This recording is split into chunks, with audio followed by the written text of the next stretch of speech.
Hello, I'm Miss Brecky, Rachel Brecky, and today I thought I would share my journey, how I got to this place right here in my life today. So a little bit about me. I grew up in Minnesota. I moved to Arizona for college, and now I live in Portland, Oregon. So my educational career, I went to the University of Arizona in Tucson. I have a Bachelor's of Science in Educational Sign Language Interpreting and a Bachelor of Arts in Studio Art, mostly like 3D art, a little bit of printmaking, stuff like that. But the reason why I bring this up is because it really frames how I think and solve problems. So I really love puzzles in general and figuring anything out. And so when that applies to art, it's like, a teacher or somebody project is listed, you want to, here's what they want. So I think of all the tools, mediums, stuff that I could use to solve this problem of whatever artwork needed to be made or project. And so that lens is how I see students and their IEP goals and anything that is going on at school. Like, I think of all the possible ways that things can possibly be solved and what tools and things we might need in order to make all of this work. And then I see things visually. So I learned some sign language in high school, and then sort of mastered that skill in college, in which then I was an interpreter for 5 years. The first year and a half to give back the time back to my college for helping me through school is that I had to work for 5 years as an educational interpreter. And so for a year and a half, I was interpreting in high school. I even did level 1 Spanish interpreting.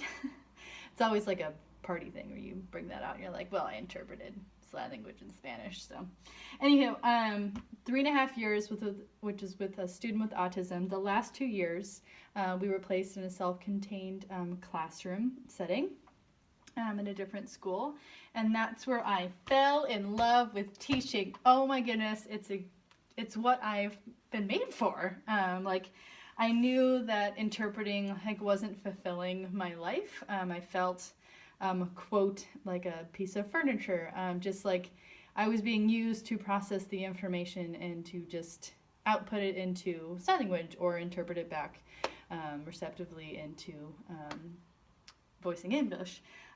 But teaching, I could be creative and innovative. I learned the teach model. Svani Christensen came into our district in Amphi and taught us how to, this teaching model, structured teaching model and tasks and just the process of decreasing anxiety for students with autism to then be able to produce and show how they know things.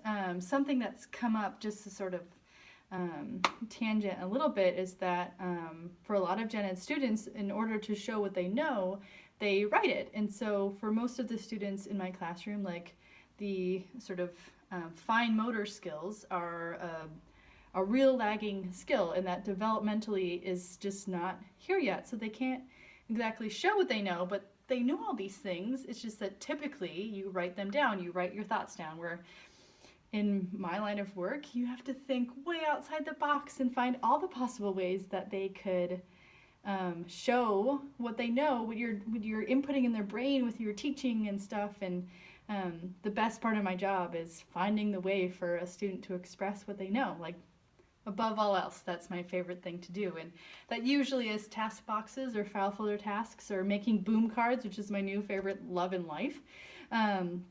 But yeah, how to express what they know. So that's where I learned that. Thank you, Amphi, for giving me that foundation, another lens in which to see and help problem solve these things that go on.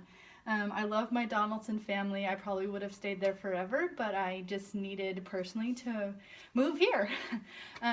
New space in life. So I was with them for 3 years, did a lot of leadership stuff with Don Tinsley, my beloved principal there, and Stephanie and Tracy and Nina and Amy and all my buddies down in Tucson, and had a great time learning.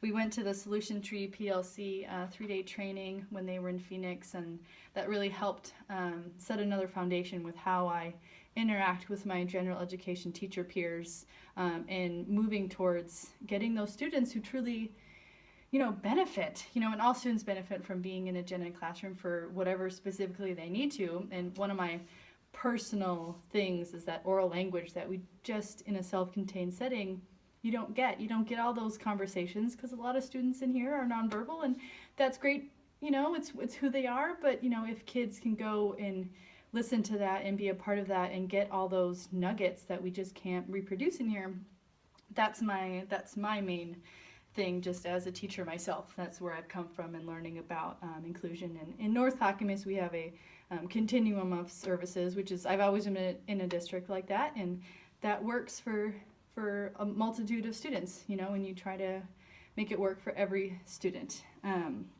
whatever it is that they need to be successful in school.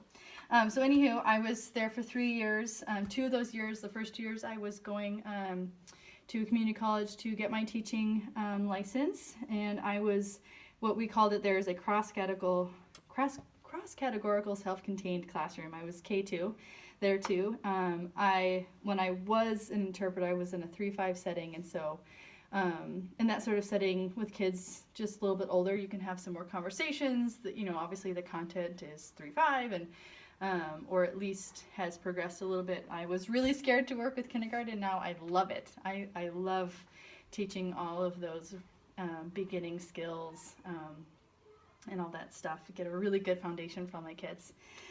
Anywho, I really worked on my skill set in building and refining my practice there, and then I moved here. This is my second year here in North Clackamas, and what we call here is a structured learning center for academics. I do the primary classroom, K2, here at Ardenwald. Just had a wonderful conversation with our principal here, Dr. Karen Webster, just about me being a part of the process and things. I'm joining the MTSS, the Multi-Tiered Systems of Support team for our school, and just being involved using the leadership skills that I love to grow and enhance, and making this a collective community that works and owns all students, stuff like that.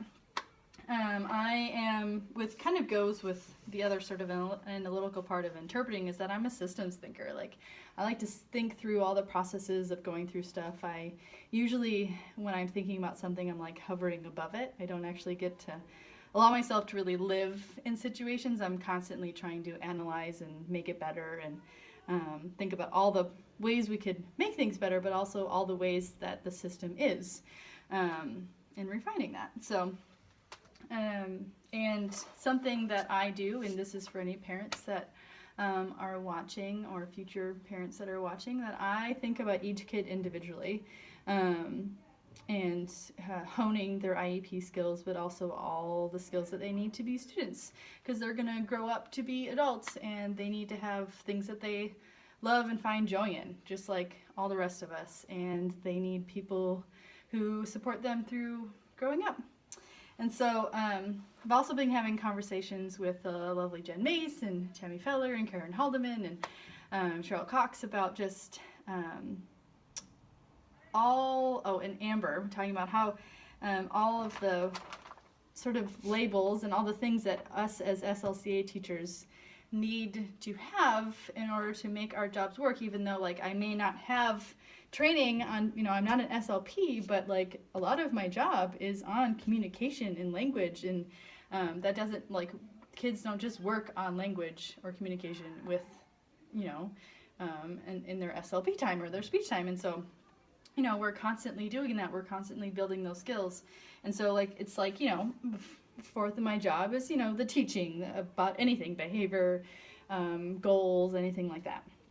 Also, communication, language, social skills, like, fourth of my job is definitely that. I mean, these ratios may not be correct, but I made a pie chart, and that's where it is. But then also, like, OT, fine motor skills, body awareness, PT stuff, like, and then other, like, counseling, like, making sure that the whole child feels respected and taken care of, and that their sort of mental stability is fostered here. And so a teacher in my setting, there's 8 of us here in this district, and this is us. This is all the things we do and have to think of and take care of and foster and build in each student. And yeah, so just you know, like, part of my blog post today, I was gonna start before I got a lovely comments from Jen Mace, was that, like, I really wanted to take a nap. Like, today was exhausting.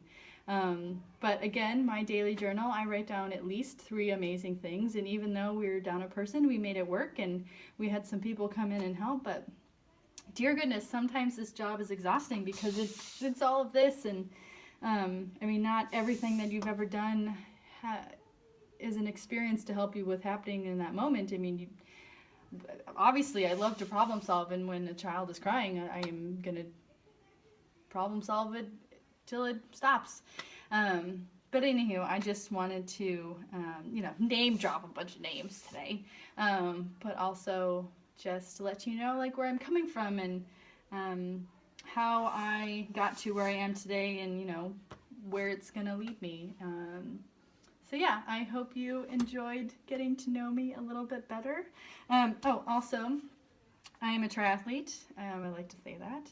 I grew up swimming, and have learned to love to run, and of course riding a bike is, it's beautiful if you're not trying to push yourself. Anywho, it was Jogathon day today. We didn't actually get a chance to make it out there because of the situations that were going on, but I got to wear my track pants and my running shoes, and maybe I'll go for a run today to help my brain. Anywho, have a lovely day. Day 16. Is it day 16 or is it day 17? I've lost count, but I'll post it right. Anywho, I'll see you tomorrow. It's Thursday. I know that.